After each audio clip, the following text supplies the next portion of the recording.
Welcome back, everyone. We are First Seed Sports minus Dante this week. The Dancing Bear is busy, so we're going ahead and moving forward without him today.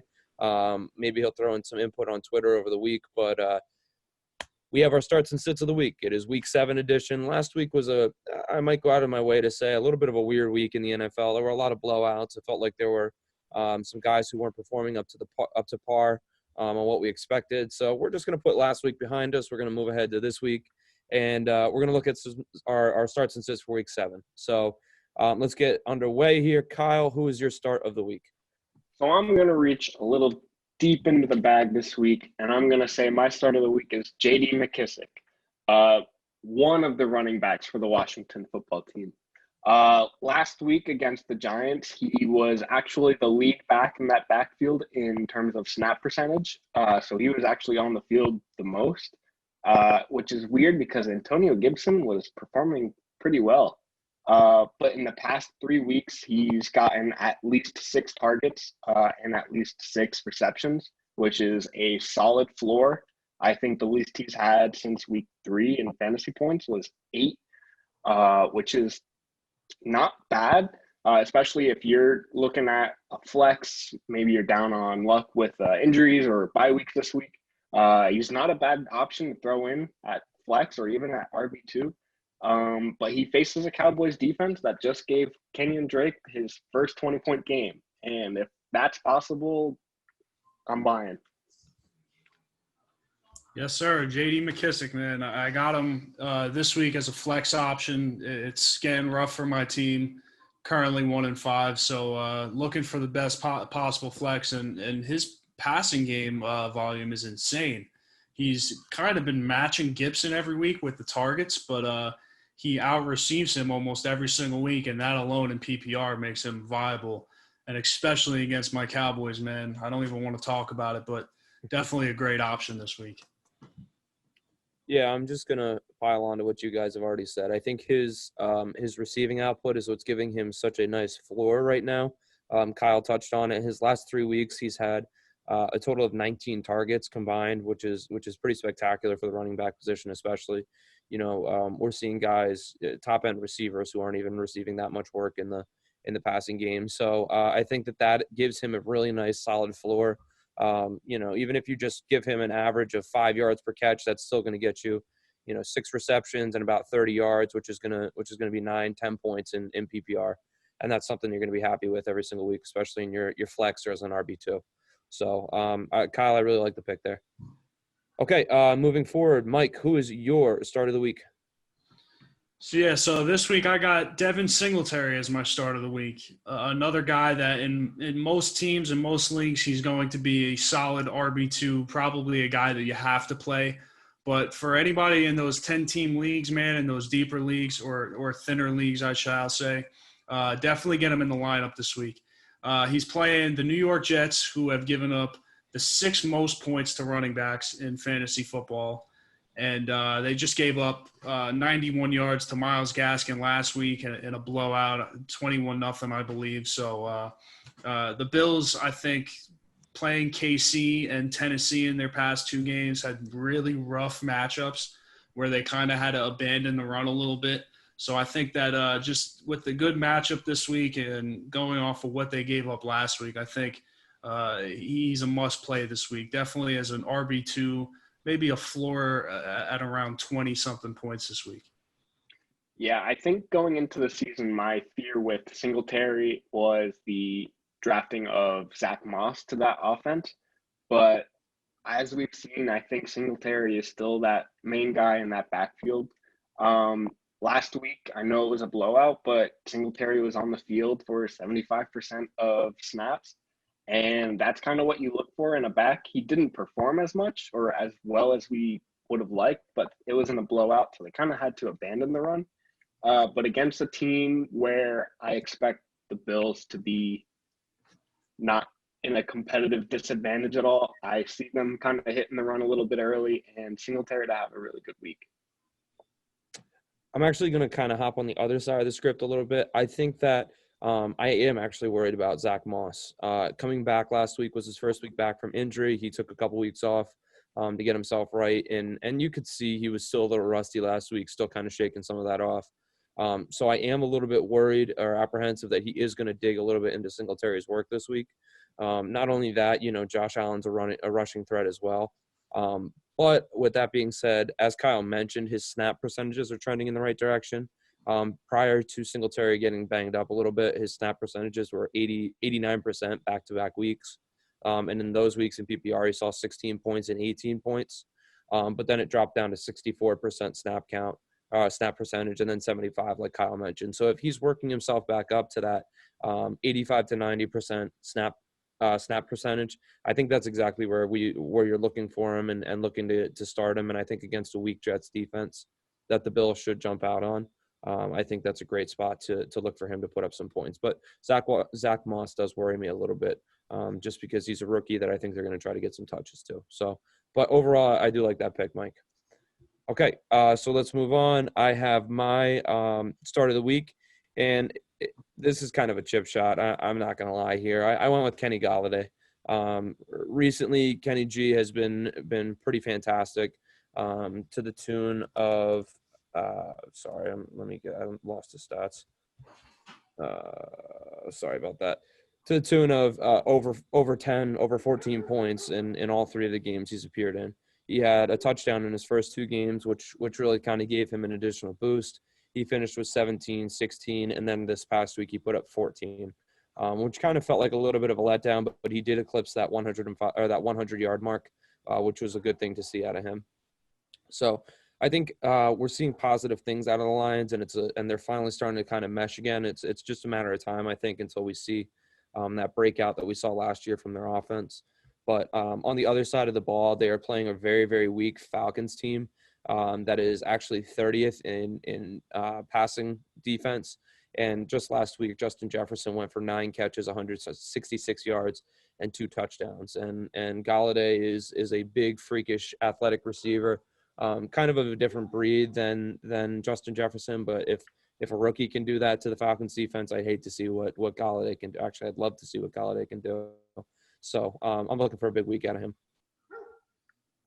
Yeah. Oh man, I love me some Kenny Golladay. I think you kind of hit the nail on the head with that Atlanta defense looking really rough, and I see Stafford and Golladay just being able to tear up this defense. I know Marvin Jones was just added to the injury report with a slight knee injury. I guess he plays this week, but it's still kind of a slight setback, as if Marvin Jones was really an impact to Galladay's playing ability. But I see Golladay smashing this week, and I'm definitely having him in my lineups. Definitely. And I think just looking at their matchup last week, I believe that they blew out the Minnesota Vikings, which was a very weird surprise. So Atlanta coming out of nowhere like that and playing good was kind of weird. And it was against a run-first team. And to be honest, we were just talking before the show, the Lions have kind of evolved into a run-first team now with that deadly running game. Actually have the best running game per PFF in the league right now. So it might go the same direction. And like Zach pointed out, Justin Jefferson had a day. So if Justin Jefferson can do that, I'm excited to see what Kenny G could do against his team. Yeah, so I think he's a great start. So once again, just to recap, let's look for J.D. McKissick in lineups this week, Devin Singletary of the Bills in lineups, and Kenny Golladay, the Lions receiver. Those are our 3 starts of the week. Let's hop over to the other side, and let's go with guys who aren't going to be so good this week. These are our sits of the week, and Kyle, kick us off. Who's your first one? Michael Gallup, the wide receiver 3 of the Dallas Cowboys. Andy Dalton is not good, and honestly, I'm praying that he gets better for fantasy sake, because there are 3 competent receivers on this lineup that are getting killed by this production. He's currently, with Dalton in, he's the wide receiver 3 on the team in targets, and I really don't see that changing. And with Dalton as the quarterback, as a very weak, productive passing game, I don't see him producing much. And until I see results, I think Gallup's going to sit on my bench for quite a while.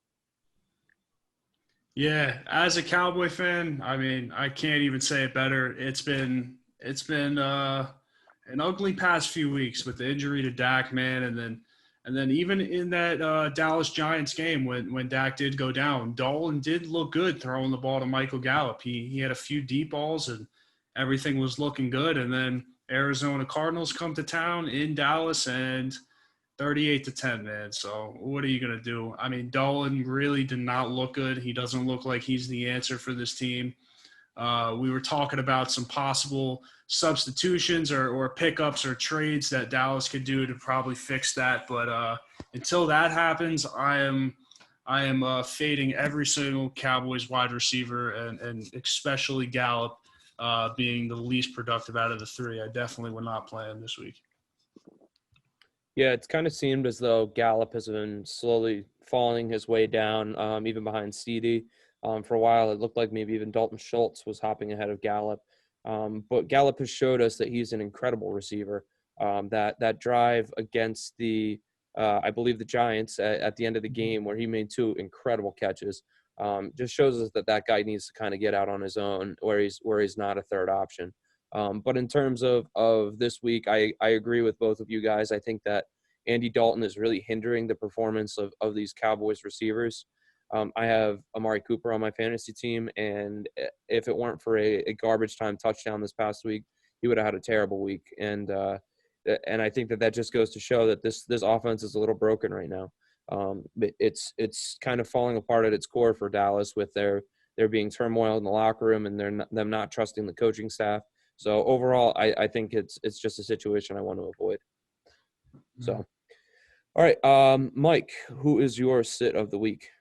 Sit of the week for me is going to be Josh Jacobs. Now, this is a big name. If you have Josh Jacobs on your team, you're probably saying, I cannot sit him, and I understand that.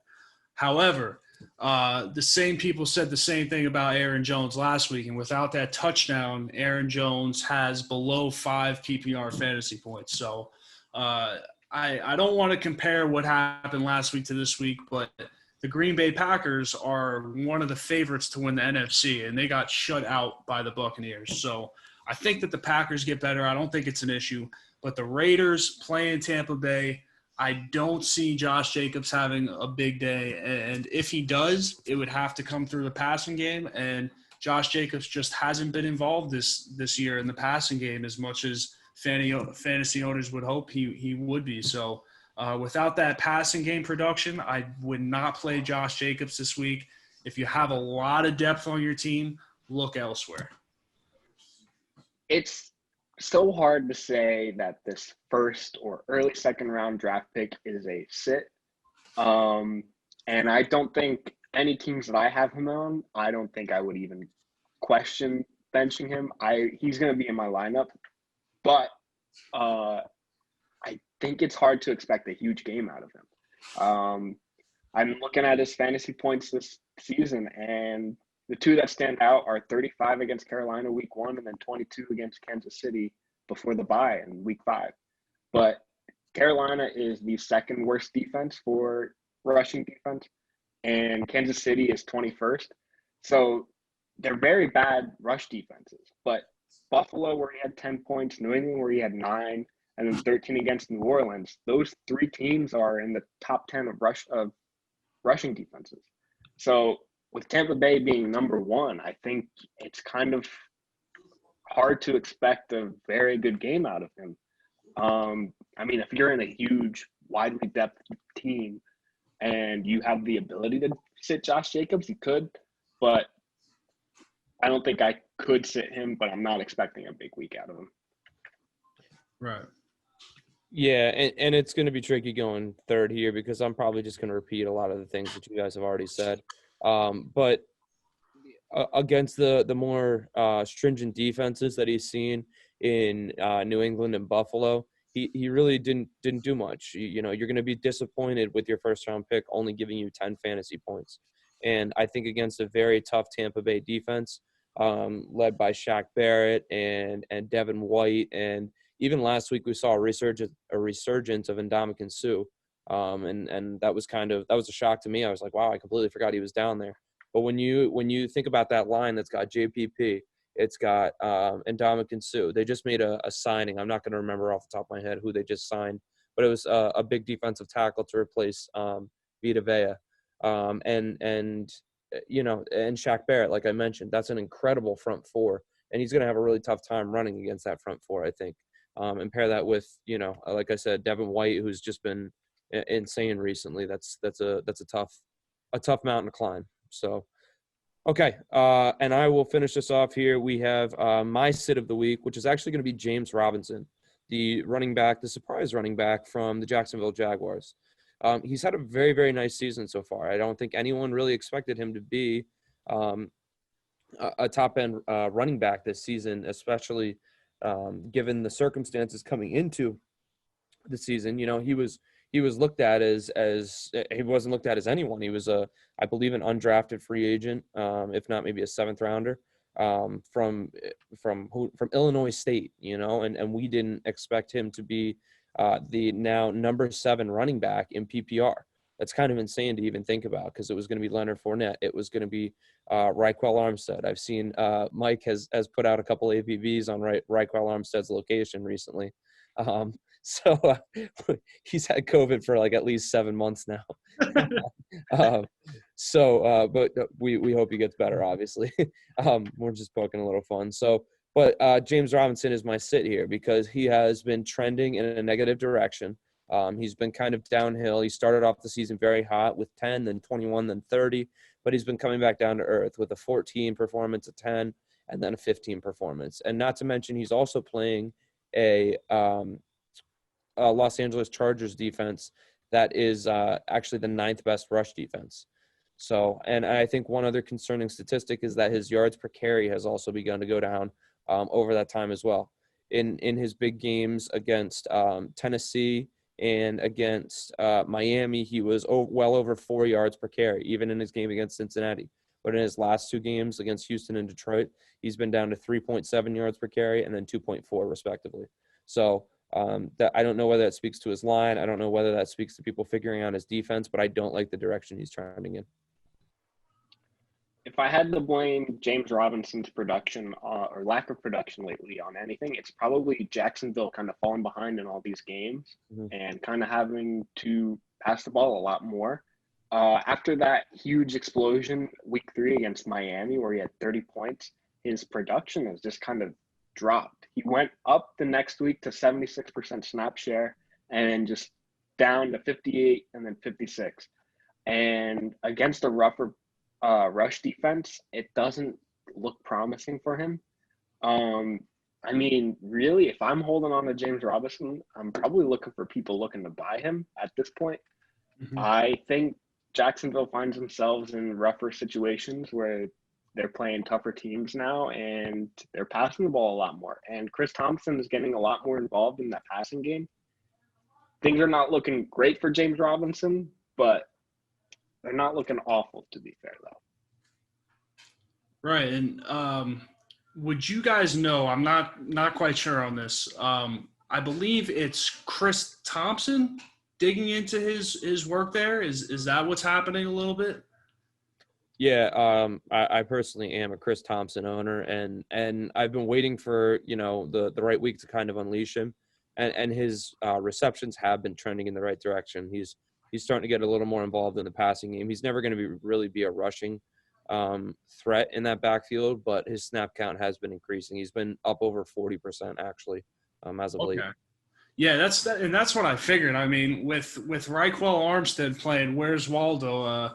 I thought that the backfield would be all his, but like Kyle said, the snap share is down to 58 and 56 now, so it's definitely a little bit concerning.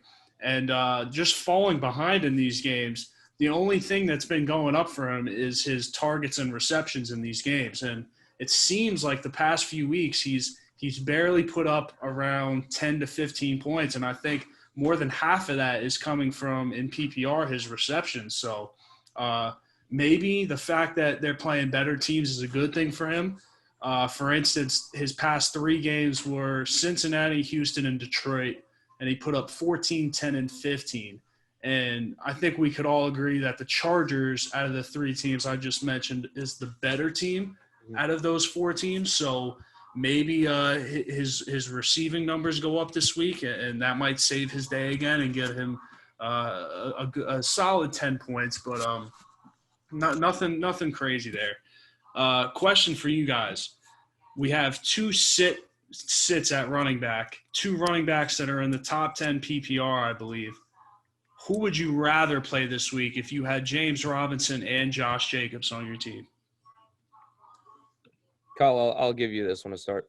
If I'm sitting there and I have to start one of them, it's going to be Josh Jacobs, and strictly because of the opportunity. Josh Jacobs is still playing 90% of the snaps on offense for the Raiders, and that's not going away. Nobody's eating into his time. Nobody's eating into his touches. He's just not involved in the passing game and just facing a tougher rush defense. I think if there's anybody that has better potential to have a big game, it's him. But it's just the tough defense that's scaring me this week. All right. Yeah, I'm on the same page. I'm going to go with the first round pedigree. And I think that Josh Jacobs' talent is almost too good to overlook sometimes. And even in a bad situation, you're going to go with him. None of us are going to sit Derrick Henry this week against the Pittsburgh Steelers, but that talent's going to win out. So I'm not one-to-oneing Josh Jacobs and Derrick Henry here, but I think Jacobs is the more obvious of the two. All right. I'd agree with that too. All right, fellas. Well, we made it through all of our starts and sits. Unfortunately, we don't have Dante's. As I said, maybe check in with us on Twitter at First Seed Sports and see maybe if Dante gets his starts and sits posted sometime this week. So that'll give you an extra 2 on the board. But aside from that, just a quick recap. Our starts, Kyle has J.D. McKissick, Mike has Devin Singletary, and I have Kenny Galladay. And our sits of the week, Kyle has Michael Gallup, Mike has Josh Jacobs, and I have James Robinson of the Jaguars. So without any other questions, comments, you guys good? All good. All good. All right. Well, that's it for us. Enjoy your week 7, and we'll see you next time.